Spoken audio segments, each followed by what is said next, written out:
You won't believe it. But the scenes of horror in this disaster day will leave you wondering. Teslas crashed into each other, blocking the highway intersection. Airplanes were grounded on the beach, and debris rained down from the sky. There were bodies everywhere, broken legs, and broken arms. Where did these disasters come from? Let's follow along to the end of this exciting movie. That afternoon, a family went to the beach to sunbathe. Suddenly, the youngest daughter Rosie noticed a cruise ship headed their way from a distance. At first, no one paid attention, but she kept staring at the ship until it got closer and closer. The cruise ship kept honking its horn before docking, as if to warn others to take shelter in time. It seemed like the ship had lost control, at which point everyone was quickly evacuated. The police told them that many cruise ships had been grounded on the beach, all due to a maritime traffic issue. After returning home, Amanda wanted to find out the reason for the stranded ships on the internet, but she found out that there was no internet, and even mobile networks were not available. In the evening, when the two children went to bed early, the couple was still playing with puzzles downstairs. Just then, there was a knock at the door,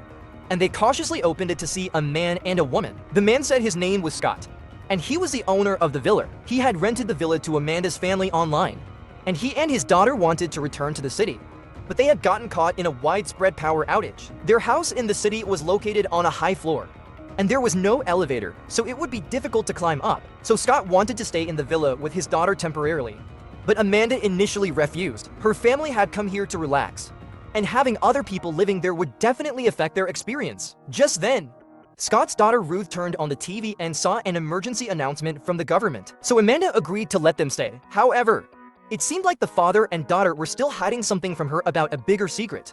Behind the power outage, just after they fell asleep, the TV screen suddenly changed, showing that the national signal network was under attack. The next morning, when the whole family woke up, Rosie discovered that there was no internet, and she shouted for her father to help her fix the problem. But no matter how hard Clay tried, it didn't work, and he finally decided to drive into town for help. But even using the GPS in his car, he couldn't find his way. On his way back to town, he kept hearing the sound of drones circling overhead as if they were tracking him. So Clay just had to pull over to see what was going on and look for cell phone reception. But when he just got out of the car radio received a weak signal. The host said that the United States had been attacked by cyber attacks, which even caused environmental disasters in some cities and affected the migration of animals. Then the signal disappeared again, because Clay couldn't hear anything outside. After looking around, he decided to continue to the side road, and then he found the town. However, while driving, he saw a woman blocking his car, and from the look in her eyes, he could tell she was very scared. She kept speaking Spanish, and he didn't understand anything.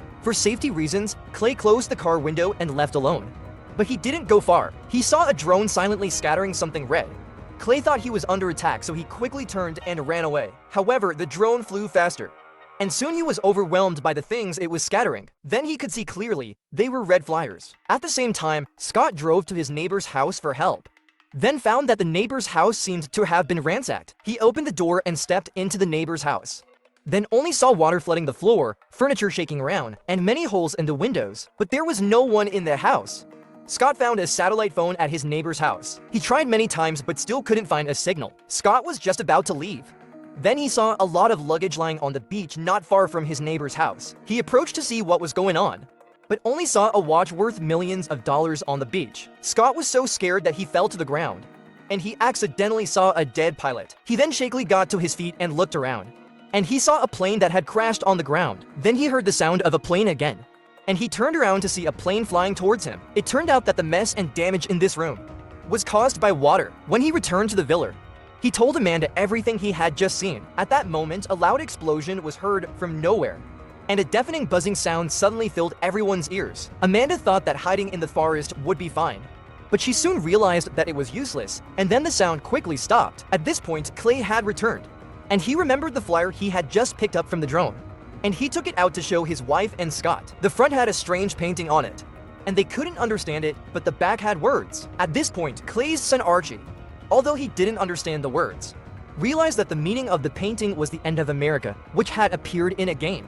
Scott believed that these flyers were just spreading panic, but Amanda and Clay didn't care anymore. They were about to drive to their sister's house in New Jersey, but not long after they got on the highway, they found that the road ahead was blocked. She got out of the car and looked at the situation, and she saw that all the cars in her sight were brand new Teslas. There was also no sign of a driver inside any of them. Amanda looked at the flyer stuck on the window of the Tesla, which said that it could drive completely autonomously, and she suddenly realized something. Just then, another Tesla pulled up behind them, and Clay wanted to stop the Tesla and ask about the situation, but Amanda quickly told him that there was no one in the Tesla at all and that it was a fully autonomous car, and that they needed to get off the highway immediately. Amanda's family had no choice but to go back to Scott's house. Scott happily agreed, and that evening, he and Amanda talked about the disaster. Scott seemed to know some inside stories, and he thought that all of this was caused by the development of artificial intelligence. Just then, the noise came again, this time even louder. Not only did it cause the light bulbs to explode,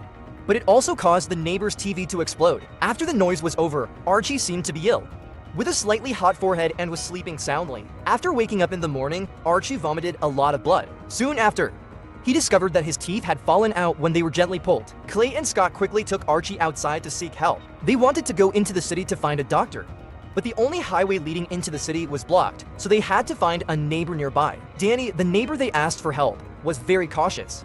He asked Clay and Scott to stand by the car. Then he stepped out with a gun. Clay said that his son had been vomiting constantly, for no apparent reason, and had lost his teeth. Danny had heard of this situation before, and it was definitely related to those terrifying noises. It wasn't just any noise. It was a microwave weapon that could generate radiation. A while back in Cuba, some people there also lost their teeth. Danny thought it was an attack by an enemy force, so he was going to kick Scott and Clay out. However, Scott was adamant and wanted to ask for some medicine that could cure Archie's illness. But then Danny pulled a gun on them. He had to protect the supplies he had stockpiled, because no one knew how long this so-called war would last. So Scott pulled a gun out and faced off against him, because he didn't believe that Danny would really shoot him in a standoff. Danny finally relented and gave them the medicine. Then he started to speculate that the people behind the war might be China. The reason Danny said that was because he had heard a friend tell him that he had seen a lot of red flyers in San Diego with Chinese characters on them. Scott had seen some information from the Department of Defense that suggested a three-phase attack strategy might have begun. The first isolation phase would cut off the target's communications and transportation, making it impossible for them to communicate and to move around. The second phase is chaos, using covert attacks and disinformation to threaten and overwhelm the enemy's defenses. If there is no clear enemy and motive, people will destroy each other. If the first two phases are successful, then the coup in the third phase will naturally occur, and then the target will collapse. At the same time, Amanda found out that her daughter Rosie was missing. She ran to look for her daughter in a nearby forest and saw the small house that Rosie had gone into, but it was empty inside. At this time, the sound of hooves rang out outside the room. When they stepped outside, they saw countless deer in front of the house. Then a herd leader slowly approached the two of them. The deer stared at them eagerly, scaring them. Amanda wanted to scare away the deer, and it actually worked. The animals were scared off by their exaggerated and strange actions. Amanda saw the tracks of a bicycle, so she guessed that it was definitely left by her daughter. So she followed it and saw a mushroom cloud rising up in the city, not far away, and the missiles flew one after another towards the end of the earth. The movie ends here.